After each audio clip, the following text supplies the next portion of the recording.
네, 안녕하세요. 지금 방금 소개받은 이하나라고 합니다. 오늘 제가 말씀드릴 내용은 전쟁 이후의 전쟁, 포스트 냉전 시대의 한국 전쟁 영화의 두 욕망이라는 제목인데요. 제가 간단하게 뭐 포스터 몇 장 하고 이렇게 본문에 보시면 표가 좀 있고 그래서 PPT를 준비는 해왔는데 이렇게 여의치가 좀 않은 것 같아갖고 그냥 빠르게 읽으면서, 그러니까 다 읽을 건 아니고요. 걱정하지 마시고요. 시간 내에 맞춰서 좀 읽으면서 설명드리도록 하겠습니다. 서론은 이제 포스트 냉전 시대와 전쟁 영화의 만개라는 그 제목으로 제가 써봤는데요. 왜 도대체 포스트 냉전 시대에 냉전이 끝난 지 한참 지났는데 냉전을 상징하는 영화 그 전쟁인 한국 전쟁에 관한 영화들이 포스트 냉전 시대에 이렇게 만개하게 되었는가라는 것입니다. 자, 2000년대 이후에 한국에서는 영화 산업의 팽창으로 인해서 다양한 장르 영화와 블록버스터 영화들이 많이 만들어졌습니다. 특히 이 시기에 새롭게 부상한 장르 영화로는 단연 전쟁 영화를 꼽을 수 있습니다. 이 영화들은 휴전 70주년이 된 지금 한반도 이남의 대중들이 전쟁을 스펙터클로 소비할 수 있을 만큼 그 후유증으로부터 어느 정도 자유로워졌다는 징표입니다. 그러나 또 한편으로는 전쟁 영화는 우리 역사 최대의 트라우마인 한국전쟁이 오늘날까지도 우리의 삶과 의식을 규정하고 있는 현실을 시각적으로 웅변하고 있기도 하다고 생각이 됩니다. 75페이지로 넘어가겠습니다. 첫 번째 문단 중간에 남한에서 전쟁 영화는 한국 전쟁과 분단을 바라보는 서로 다른 시각에 기반하고 있다라는 것입니다. 이것은 2000년대 이후에 남한 사회의 이데올로기 진영을 그대로 반영한 공공역사로서 존재한다는 것이 이 글의 문제의식입니다. 잠깐 그 공공역사는 좀 생소한 용어이실 텐데요. 지금 역사학계에서 좀 핫하게 떠오르고 있는 공공역사, 말하자면 학계 밖의 역사를 뜻하는 그런 용어입니다. 전쟁 영화는 가장 영화적인 영화로 꼽히죠. 그 영화의 탄생을 좀 되돌아봤을 때, 또 영화가 급속도로 보급한 시기를 되돌아봤을 때, 그것이 이제 제1차 세계대전과 이제 겹치는 것이죠. 그래서 그 당시 전쟁 홍보 영화들이 어떻게 보면 그 카메라 기술, 그 영화의 뭐 편집 기술이라든가 여러 가지 기법들, 이런 것들을 발전시키는데 굉장히 영향을 미쳤다. 그래서 사실 전쟁과 영화는 공범 관계다. 뭐 이렇게도 볼 수 있겠습니다. 냉전은 제2차 세계대전의 종전이라는 세계사의 한 특정 시기에 발현한 미소 대립과 갈등을 축으로 하는 현상이적 국면입니다. 다 아시다시피. 그런데 냉전이 끝난 게 이제 90년대 초라고 봤을 때요. 한국은, 한반도는 여전히 이제 냉전적인 사고를 벗어나지 못하고 있는 거죠. 냉전이 뭐 끝난 지 한 20년, 30년이 됐는데도 그렇다는 것이죠. 그리고 2023년 현재 소련과는 물리적 전쟁을 하고 있고 중국과는 경제 전쟁을 벌이며 76페이지 맨 앞입니다. 대북 제재를 고집하고 있는 미국의 강경 노선과 미국의 기대 이상을 부응하려는 남한 정부의 욕망은 한반도를 계속해서 과잉냉전 상태에 머물게 하는 요인이 됩니다. 이 과잉냉전이란 용어는 제가 2014년에 썼던 논문에서 제가 만든 조어인데요. 뭐 대단한 용어는 아니고, 이 말하자면 냉전의 두 당사자인 소련과 미국의 요구보다 훨씬 더 오버하는 냉전을 스스로가 구현하고 있다, 이런 뜻이 되겠습니다. 자, 한국에서의 포스트 냉전 체제가 냉전 체제를 완전히 극복하지 못하고 있는 현실을 한국의 전쟁 영화는 어떻게 반영하고 있을까요? 제가 이제 일반적으로 한국 전쟁 영화라고, 코리안 워필름이라고 하면 한국 전쟁 영화, 곧 한국에서 만든 전쟁 영화라는 뜻과 한국 전쟁에 관한 영화라는 두 가지 뜻이 있겠죠. 영어로는 다 똑같은 두 가지 뜻일 텐데요. 그 각각의 사실은 영화들이 쭉 있죠. 예를 들면 한국에서 만든 전쟁 영화에는 뭐 전근대 영화도 들어가 있을 거고, 베트남 전쟁 영화도 들어 있을 거고, 뭐 이런 것들이 들어가 있을 거고요. 그 다음에 한국 전쟁에 관한 영화는 외국에서 만든 한국 전쟁 영화도 꽤 있습니다. 미국에서 만든 게 월등히 가장 많지만 뭐 터키라든가 또 중국이라든가 이런 곳에서도 만들었습니다. 그런데 이 글에서는 한국 전쟁 영화를 한국에서 제작된 한국 전쟁에 관한 영화들에 국한해서 지칭하기로 하겠습니다. 한국 전쟁 영화에 대한 한국 연구의 대다수는 주로 냉전시대 반공 영화를 대상으로 이루어졌고요. 이 때문에 전쟁 영화를 반공 영화와의 관련성 속에서 분석하고 있습니다. 그래서 연구자들이 대부분 이제 냉전 시대의 전쟁 영화를 다루었었기 때문에 뭐 당연히도 반공영화의 관련성 속에서 이렇게 연구를 해왔는데요. 제가 오늘 이제 말씀드린 포스트 냉전 시대에도 과연 그런가 아닌가 뭐 이런 거를 관전 포인트 삼아 보시면 될 것 같습니다. 그래서 이 글의 1차적인 관심은 거의 30년간 소강 상태였던 전쟁 영화 붐이 왜 포스트 냉전 시대에 다시 부활했으며 이는 냉전 시대의 전쟁 영화와 어떠한 연속성 및 차별성을 가지고 있는가를 고찰하는 것입니다. 이를 통해서 포스트 냉전 시대 한국 사회의 새로운 징후와 변화가 갖는 의미를 재구성하고 그 속에서 상반된 기억의 두 계통의 전쟁 영화가 가진 정통성 전유의 욕망을 드러내고자 합니다. 두 번째 챕터로 넘어가겠습니다. 두 번째 챕터는 냉전 시대의 한국 전쟁 영화들을 계보를 좀 이렇게 유형별로 이렇게 나눠본 것입니다. 한국 전쟁 영화의 효시는 전시 다큐멘터리인 정의의 진격입니다. 이게 이제 전시를 그대로 찍은 필름이라고 볼 수가 있고요. 그 이후에 1950년대에서 한 60년대 말까지 20년간 전쟁 영화는 86편이나 제작이 되었습니다. 그리고 69년부터 99년까지 30년이죠. 30년 정도 동안에 한 20편 됐고요. 그러니까 훨씬 줄은 거죠. 그 이전 시기에 비해서. 그런데 이제 2000년대에서 2023년대에 8편이 나왔는데요. 근데 이제 제작 편수가 굉장히 줄었네라고 생각하실지 모르겠는데 이게 굉장히 큰 의미가 있습니다. 그러니까 편수는 8편이지만 일단 제작비가 다 100억이 넘는 규모의 제작비이고 그다음에 흥행 관객 동원 수도 뭐 비교할 수 없을 정도로 많습니다. 그 점을 좀 주목을 할 필요가 있다는 생각이 들고요. 80페이지에 1990년대 프로듀서 중심의 기획영화 시대가 시작이 되죠. 그러면서 99년에 분단 상황을 배경으로 한 첩보 영화 쉬리가 성공을 거둡니다. 그래서 한국형 블록버스터 시대가 열렸다고들 얘기합니다. 쉬리라는 영화는 한국 영화 산업에서 이제 기념비적인 영화라고 할 수가 있고요. 그 한국 영화 산업을 그 시기 구분을 해라. 저는 역사학자라서 항상 시기 구분을 중요하게 생각하는데 한 번만 잘라라 칼로 시기 구분을 해봐라. 그러면 이제 99년에 쉬리를 전후로 나눌 수 있다. 이렇게 볼 수가 있겠습니다. 그리고 이 쉬리를 성공시킨 자신감으로 더욱 규모를 키운 것이 이제 태극기 휘날리며고요. 이것이 성공하면서 이후에 전쟁 영화가 항상 100억대 이상의 대규모 제작비와 물량이 요구되는 그런 전쟁 블록버스터로 한국 전쟁이 즐겨 이제 활용이 되고 있습니다. 제가 이제 플롯을 쭉 나눠봤습니다.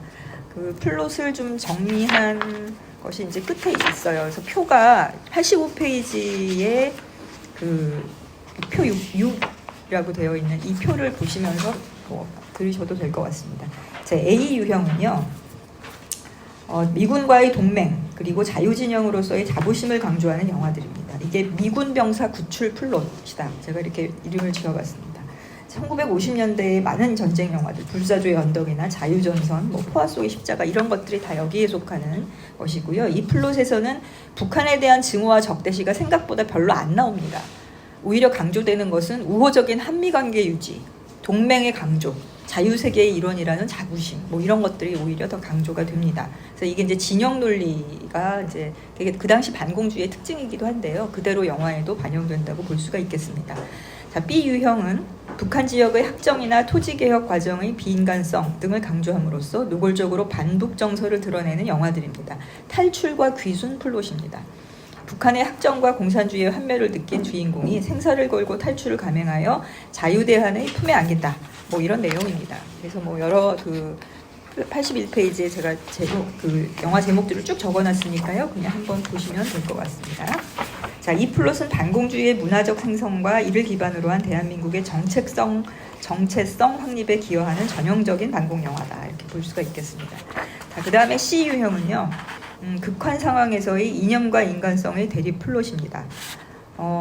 이게 이제 피아골, 55년도에 피아골을 원형으로 하는 이 유형의 영화들은 유격대원이나 군인들이 어쩔 수 없이 고립된 상황에 처하게 되고 점차 극한 상황으로 치달으면서 벌어지는 이야기입니다.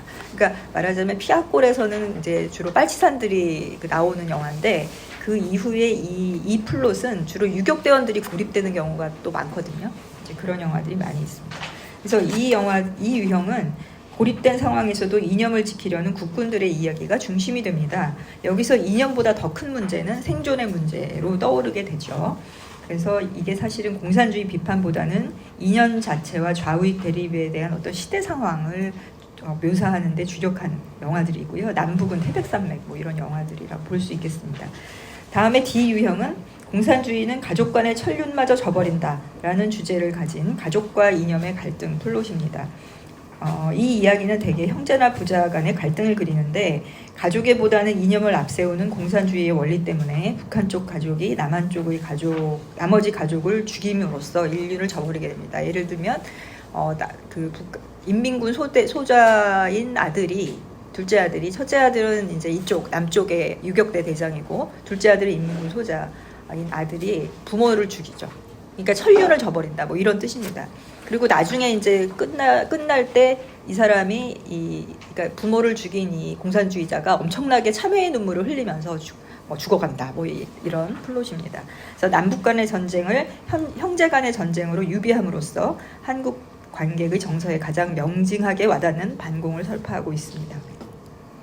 그러나 이 유형의 영화들은 필연적으로 이념보다 더 진한 가족애, 인간애를 강조함으로써 반공주의보다는 민족주의 강화에 기여하는 것이 아닌가라고 생각이 듭니다. 다음으로 이제 이 유형을 보겠습니다. 군인들이 전우애를 부각시키는 국군의 임무 수행 플롯입니다. 여기에는 뭐 엄청나게 많은 영화들이 있죠. 그래서 주인공들은 대개 임무를 완수함으로써 해피엔딩을 맞습니다. 그리고 적보다는 전우애에 초점을 맞춥니다. 근데 이런 해피엔딩의 영화가 있고요. 또 전혀 새드엔딩의 영화들도 많아요. 말하자면 임무를 수행하는 과정에 한 명 빼고 다 죽어요. 그래서 마지막에 남은 한 명이 슬퍼하면서 도대체 이 전쟁이란 게 뭐냐? 약간 허무하다. 뭐 이런 약간 반전이라고 할까요? 주제가 반전의 주제들 이런 것들을 혈파하는 그런 영화들도 상당히 많이 있습니다. 이 유형의 주제는 휴머니즘을 기반으로 한 반전입니다. 그래서 여기서 공산주의는 이러한 휴머니즘의 반대말로 의명화가 됩니다.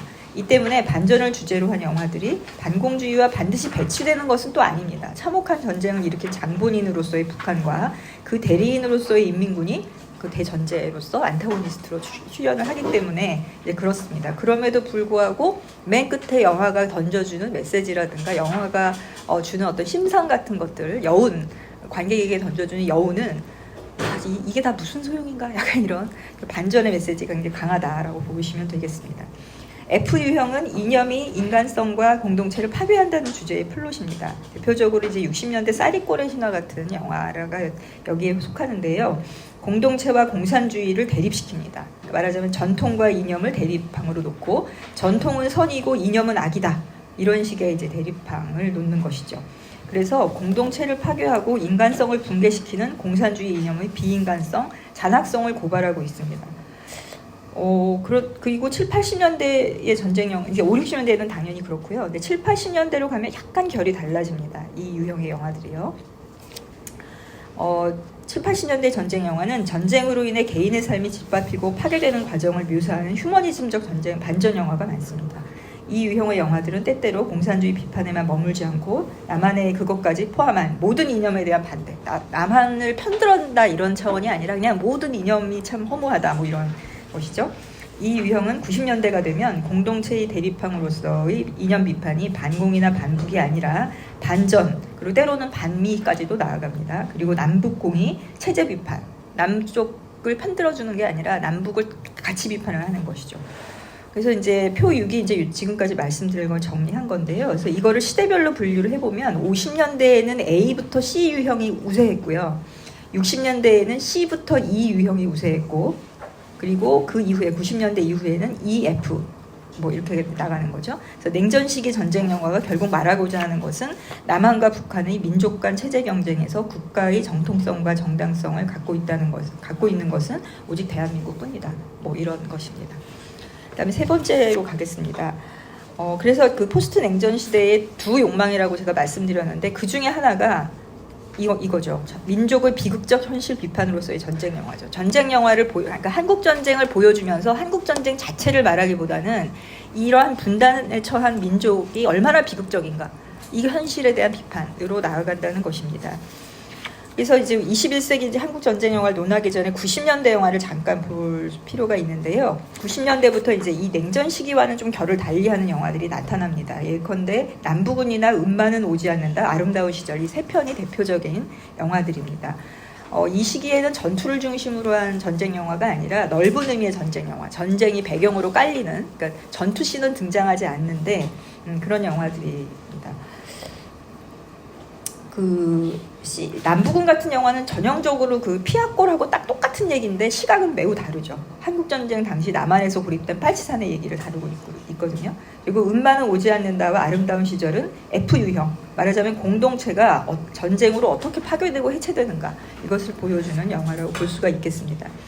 그래서 여기서는 냉전시대 형제의 나라로 강조되었던 미국은 탈냉전 시대에는 영화에서 오히려 안타고니스트적인 존재입니다. 이는 진영 논리의 붕괴라는 시대 상황을 정확하게 반영하고 있습니다. 외세와 외세를 등에 업은 내부의 권력이 공동체 파괴의 주범으로 묘사되고 있습니다. 이것이 냉전 시대의 F유형과 탈냉전 시대의 F유형이 다른 점입니다. 그래서 2000년대 들어서 이제 투자사가 예를 들면 삼성 같은 대기업들이 투자를 이제 그만두게 되면서 나중에 이제 그 거대 극장 사업을 동반하는 거대 투자 배급 회사가 이제 투자의 중심을 가져가는 이런 어떤 상황이라든가, 그다음에 검열제도의 폐지라든가 이런 것들 때문에 표현의 자유가 굉장히 확대됩니다. 그래서 태극기 휘날리며 같은 영화는 굉장히 폭력이 좀 과하다 싶을 정도로 전시되고 있는데, 이러한 폭력의 과잉 전시는 한국 사회의 민주화와 발맞춰 한국 영화의 표현의 자유 역시 매우 괄목할 만하게 성장했음을 보여주고 있습니다. 그래서 태극기 휘날리며에 대한 제가 설명을 좀 길게 써놨는데요. 이거를 다 설명드리기는 아마 시간이 안 될 것 같고요. 결국 이 영화는 이제 어떤 사람은 이 영화를 보고 되게 반공 영화라고 느끼는 분들도 계시고, 또 어떤 분들은 반공 영화하고는 되게 다르다, 이제까지 봤던 반공 다르다, 이렇게 느끼는 분들도 계시는데, 이것은 사실은 유형으로 보면 아까 이 D 유형, 그러니까 임무수행 플롯에 속합니다. 그래서 사실은 그것에도 속하고, 그 다음에 이 유형, 인간성 참혹한 전쟁의 어떤 실상 이런 거를 고발하는, 그리고 비인간적이다는 거를 고발하는 이런 유형화도 맞닿습니다. 그래서 이 유형에 돌아오지 않는 해병이라든가, 그다음에 D 유형의 군번 없는 용사라든가 이런 것들하고 매우 유사한 플롯이다라고 볼 수가 있고요. 그래서 태극기는 사실은 한국 전쟁이 그냥 전쟁이 아니라 이건 한국 전쟁이라는 거에 매우 방점이 가 있습니다.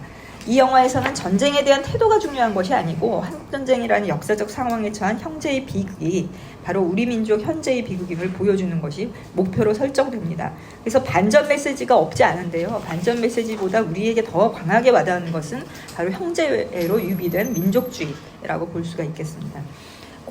고지전은 공동경비구역 JSA의 원작을 쓴 박상영 작가가 썼기 때문에 그렇게 보이기도 하는데, 53년판 JSA처럼 보이는 측면도 있습니다. 국군과 인민군이 이렇게 전선을 마주하면서 같이 노래를 부르는 장면도 있고요. 이제 그런 장면들이 있습니다. 이런 영화들에서 사실은 좀 이렇게 저희가 주목해서 봐야 될 것은 대한민국이란 국가를 바라보는 관점이 좀 다르죠. 그러니까 대한민국이란 국가가 대한민국 만세다 이런 차원이 아니고, 이렇게 어쩌면 이렇게 무능한가, 국민의 생명을 전혀 지켜주지 못하는 국가의 존재, 이런 것들이 이제 보여진다라고 볼 수가 있겠습니다. 그래서 웰컴 투 동막골도 이제 F유형이라고 보죠. 공동체 파괴 플롯이라고 볼 수가 있겠고요. 작은 연못도 사실 F유형입니다. 그래서 이 포스트 냉전 시대 전쟁 영화에는 F유형이 굉장히 많다. 말하자면 이념과 이 전쟁이 얼마나 공동체를 해체시키는가에 관한 이런 이야기다라고 볼 수가 있겠습니다. 그 다음에 이제 국가건설 신화로 만들기로서의 전쟁 영화가 3편이 있는데요. 포화 속으로, 인천 상륙작전, 그 다음에 장사리, 잊혀진 영웅들이 이제 최근에 개봉된 것입니다. 그래서 이 3편을 제가 좀 시간이 없으니까 뭉뚱그려서 좀 말씀드리겠습니다. 이 세 편은 딱 잘라 말하면 대한민국이라는 국가 탄생의 신화를 재생산하는 영화다라고 말씀을 드리고 싶습니다.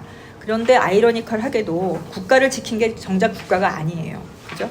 오히려 그냥 학도병이라든가 이런 국민들, 어린 학생들, 이런 사람들이고요. 물론 주적이 북한으로 나오죠.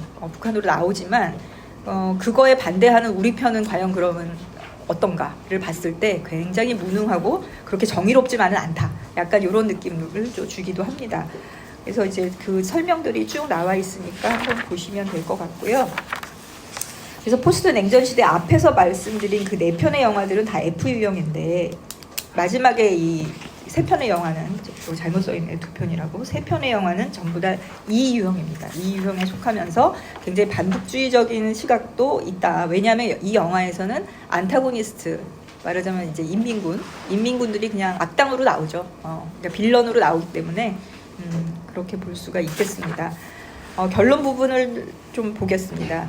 저는 이제 결론적으로는 이 영화들이 남북 갈등에 투영된 남남 갈등을 보여준다라고 볼 수가 있겠습니다. 전후의 한국 영화는 이야기와 이미지를 통해 분단국가 대한민국의 정체성을 만드는 데 기여하고자 했습니다. 그래서 조선민주주의 인민공화국의 대립함으로써 대한민국의 정체성 형성에 한국전쟁만큼 좋은 소재는 없는 것이죠. 냉전시대의 전쟁 영화에서 안타고니스트는 항상 북한 공산주의자였습니다. 하지만 포스트 냉전시대의 전쟁 영화에서 안타고니스트는 반드시 북한이나 공산주의자가 아니고 때로는 전쟁 자체이고 또 때로는 외세, 미국으로 대표되는 외세일 때도 있고 어떨 땐 또 그냥 남한이에요. 남한이란 국가가 자체가 참 어처구니 없다 뭐 이런 걸로도 나옵니다. 그래서 시기별 전쟁 영화의 키워드를 제가 이제 마지막 페이지에 정리를 해놨습니다. 표 7에 102페이지 표 7을 보시면 그 플롯의 유형과 시기별로 제가 이제 쭉 이렇게 해놨습니다. 말하자면 냉전 시대와 포스트 냉전 시대의 전쟁 영화들 사이에 연속성과 차별성이 존재한다라는 것이고요. 그 연속성의 유형이 이렇다라는 것입니다. 전쟁 영화가 표상하는 것은 적군과 아군을 구분함으로써 타자를 형상화하며 이를 통해 우리 정체성을 재확인하여 우리로 통합시키는 역할을 전쟁 영화가 분명히 하고 있습니다. 그런데 사실은 이 포스트 냉전 시대의 그 7편의 영화를 통해서 이제 보여지는 것은 반 정도, 한 4편 정도는 그렇다. 그 4편 정도는 오히려 민족주의적 욕망, 말하자면 남북은 원래 하나인 게 맞아. 우리가 이렇게 전쟁을 한 것은 참 쓸데없는 거였어. 뭐 이런 느낌들을 전달해 주는 것이고요. 반면에 그 후반부의 그 3편의 영화는 대한민국이라는 국가 건설이 얼마나 말하자면 이런 희생들, 보이지 않는 영웅들의 희생에 의해서 이루어진 것인가. 약간 그 보훈처의 그 홍보 영화 같은 느낌도 조금 듭니다. 특히 장사리 같은 영화는 약간 그런 느낌도 줘요. 그래서 결론적으로 말씀드리면 앞에 그 사실은 이 민족주의적 욕망과 국가주의적 욕망이다. 제가 이제 그렇게 대별을 했는데 이 두 개 앞쪽이 훨씬 더 흥행도 잘 됐고 투자도 잘 됐습니다. 뒤쪽은 거의 막 국가 예산 넣고 막 이래갖고 억지로 거의 개봉시킨 거나 다름이 없었어요. 그 흥행도 잘 안 됐습니다. 결과적으로. 그러니까 남한의 대중들은 사실은 민족주의적 욕망이 더 강한 거죠. 국가주의적 욕망보다. 이 영화의 어떤 그죠, 흥행 결과로 봤을 때는 그렇다고 생각이 됩니다. 그래서 민족주의적 욕망과 국가주의적 욕망이라는 두 가지 욕망이 전쟁 영화의 모습으로 스크린 위에서 맞대결하고 있는 것이죠. 그래서 이것은 역사전쟁, 곧 기억에 관한 전쟁이자 현실 인식에 관한 전쟁이기도 합니다. 냉전을 새롭게 재구성한 포스트 냉전 시대의 한국 전쟁 영화는 남북 갈등이 아닌 남남 갈등을 대변하는 스크린 위의 대리전이라고 할 수 있습니다. 포스트 냉전 시대의 새로운 방식으로 냉전이 펼쳐지는 문화 정치적 공간이 바로 스크린이 아닌가라고 생각이 됩니다. 네, 마치겠습니다. 3분 지났습니다. 죄송합니다. 아니, 너무 재밌게 들었고요. 지금 이하나 스님의 어떤 논문은 그러니까 그동안 소강 상태였던 전쟁 영화의 붐이 왜 포스트 냉전 시대에 이렇게 다시 부활했는가라고 문제 제기를 하신 후에 이 냉전 시대의 전쟁 영화와 2000년대 이후에 포스트 냉전 시대의 전쟁 영화는 어떠한 유사성과 차이성, 혹은 연속성과 차별성이 있는가를 살펴보려고 한 것 같아요. 그래서 이제 이것을 유형별로 분석을 하고 우리와 적을 어떻게 상정했는지를 분석한 후에 결국은 2000년대 이후에 포스트 냉전 시대의 전쟁 그 영화는 두 가지 방향을 가고 있다. 두 가지 방향의 어떤 욕망을 보여주고 있는데 하나는 민족주의적 욕망이고 하나는 국가주의적 욕망이고 이러한 두 가지 욕망이 다시 이제 전쟁을 치르고 갈등을 하는 게 바로 스크린이다라고 해서 이 표제 전쟁 이후의 전쟁에 대해서 이제 얘기를 해주시고 있는 것 같습니다. 자, 이거에 대해서는 홍익대 이인정 선생님께서 이제 토론문을 준비해 주셨는데요. 네, 질문해 주시죠. 네, 사회자님 저가 시간 관계상 10분 정도로 네. 하면 될까요? 네. 네, 감사합니다. 저 이하나 교수님의 논문 너무나 잘 읽었고요. 여러분들이 보셨듯이 가장 긴 논문이라고 보셔도 될 만큼 엄청난 양이었습니다. 그래서 읽으면서 저는 새로운 많은 전쟁 영화들을 한국에서 제작했다는 걸 또 알게 됐고요. 또 교수님께서 이렇게 말씀을 해주시면서 특별히 이 방법론적인 부분에 굉장히 관심이 많았습니다. 제 베이스 자체가 연극이기도 하고 극작 분석 중심이기도 해서 특별히 쓰신 문학적 용어라든지 그리고 이런 플롯 분석을 통해서 이제 시대를 이렇게 그야말로 아까 선을 그신다고 말씀하셨는데 이렇게 나누시는 모습이 굉장히 인상적이었는데요. 저희가 사실은 분단이 되지 않는 이상 이렇게 포스트 냉전이라는 말 자체에 대해서는 결국은 정말 언제까지 그 통일 전까지는 해결을 못할 문제가 아닌가라는 생각이 들기도 하면서도 이렇게 교수님께서 영화의 내용과 주제를 이제 시대별로 이 플랫별로 고찰하신 걸 보면서 그래도 정말 전쟁 영화라는 걸 통해서 어떤 시대의 패러다임을 발견할 수 있구나라는 부분도 많이 느꼈습니다. 그래서 저의 이제 첫 번째 질문은 그럼 이러한 분석하신 6가지 유형 외에 또 새로운 유형이 발견된다면 그것은 어떻게 보면은 아까 앞에서 전제한 사실은 통일되기 전에는 이루어질 수 없을 그런 포스트 냉전 체제의 어떤 또 다른 굴레의 또 다른 유형이라고 볼 수 있을지 아니면 뭔가 또 교수님께서 지금 나누어 주신 이 2가지의 민족주의적이고 국가주의적인 어떤 이런 사상에서 연유된 플롯 이외에 또 다른 것들이 혹시나 창출될 수 있다는 건지 교수님의 개인적인 어떤 기대나 혹시 다음 어떤 연구의 방향이 있다면 들어보고 싶고요. 특별히 이렇게 플롯을 중심으로 나누신 이유에 대해서도 사실 좀 궁금합니다. 네. 쭉 다 끝나신 건가요? 네. 이건 안 하세요? 뒤에? 나머지는 쭉 있지만 하나씩 들으면서 얘기하기는 시간이 안 되겠죠? 쭉 요약적으로 질문을 해주시고요. 네네. 답변해주시는 선생님도 이렇게 어떤 것들은 되게 큰 테마이기 때문에 이 자리에서 설명할 수가 없는 것들은 맞아요. 좀 넘어가시고 이렇게 대답할 수 있는 어떤 부분들. 네네.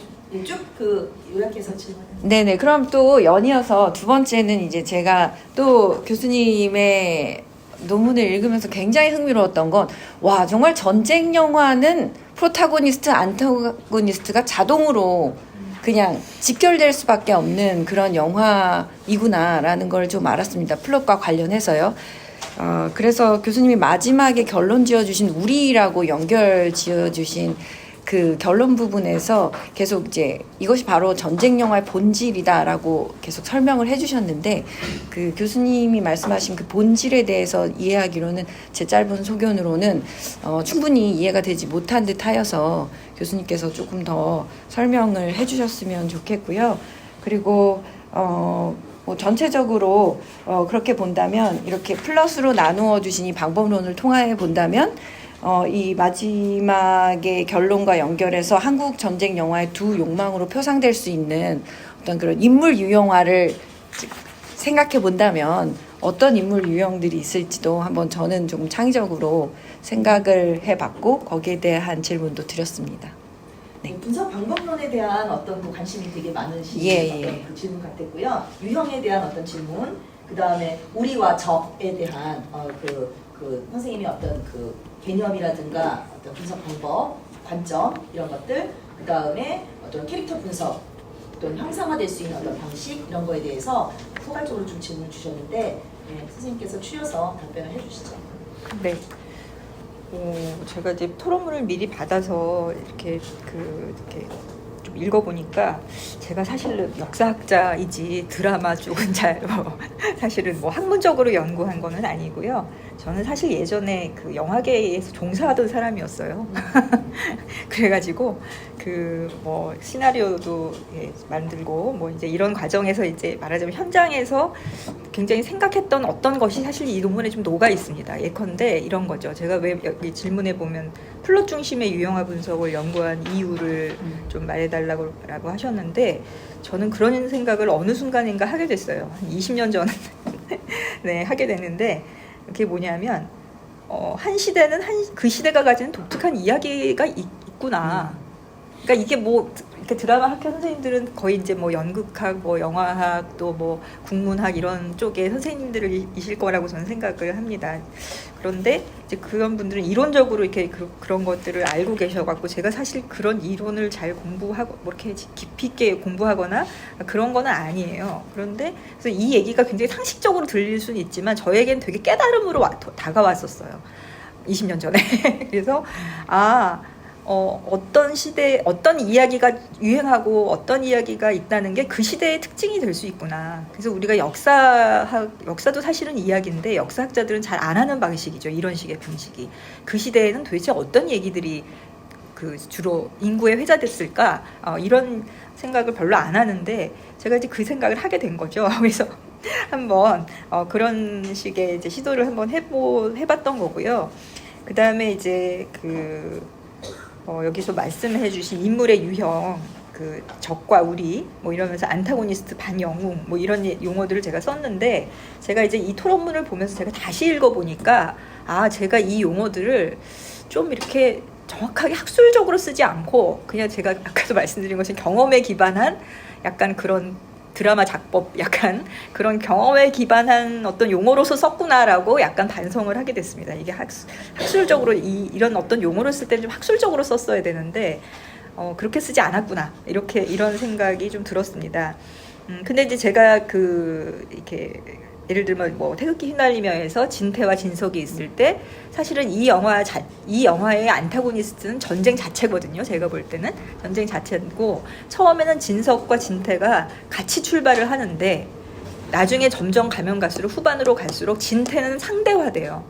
진석의 눈으로 보게 돼. 물론 처음부터 노인이 된 진석이 나오기 때문에 진석의 눈인 거는 맞는데, 초반에는 그게 그렇게 느껴지지 않다가 중반 이후로 가면 진석의 눈에서 본 진태는 완전히 그 안타고니스트의 모습으로 변해가는, 적의 모습으로 변해가는. 그래서 나중에 심지어는 살짝 미친, 인민군 군복까지 갈아입은, 약간 요렇게 변해가는 거거든요. 그래서 이제 그 부분을 말씀을 드린 겁니다. 그래서 이 안타고니스트의 모습을 지녔다라는 것은 사실은 이 영화의 전체의 플롯상으로 봤을 때는 안타고니스트가 전쟁 자체지만, 이 진석이라는 주인공의 입장에서 봤을 때는 진석이는 사실 영화 내내 인민군하고 싸우는 게 하나도 안 나와요. 진석이 늘 형하고 싸워요. 형하고 싸우고 뭐 형한테 대들고 늘 그렇게 나오는데 이제 그런 모습이라고 보여지고요.